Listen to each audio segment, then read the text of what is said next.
Сәлем оқырман. Бүгін болса Нұрсұлтан мен Еңліктің арасында бір түсінбестік пайда болды.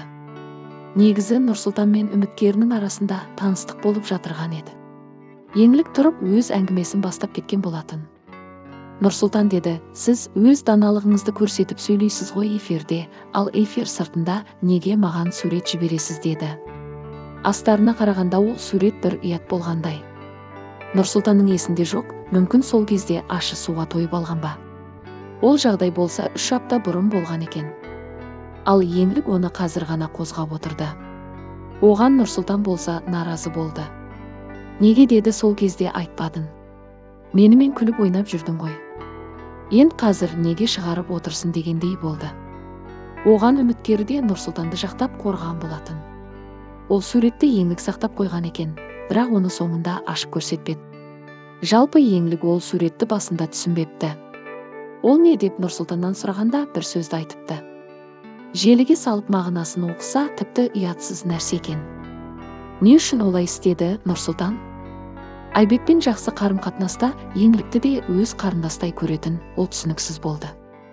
Айбек те ашуланған болатын. Ешкім Нұрсұлтаннан жауабын ала алмады. Бәріне ренжігендей болды. Ол суретті Еңлікке жіберген жоқпын деп ақталды.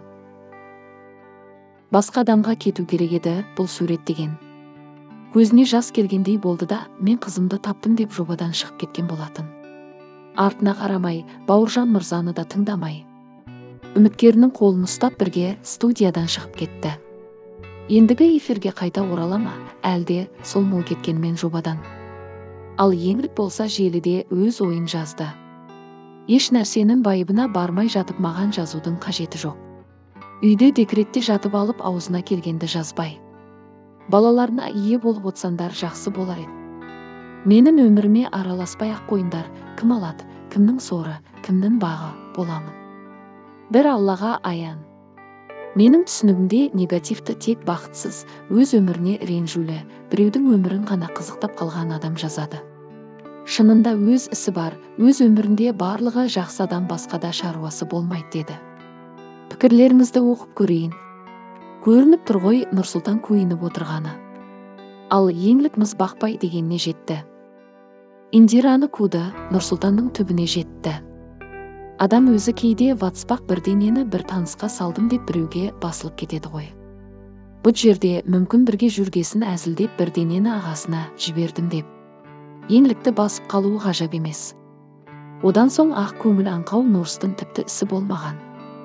Оны арам Еңлік жүктеп алып бүгін үміткер келгенде шығарып отыр. Эфирден Еңлікті шығарып жіберу керек, ұятсыз. Оның ағасы бар, шешпей ме эфирден тыс, оңбаған екен. Адам аласы ішінде. Ал енді өз ойыңызды жаза кетіңіз.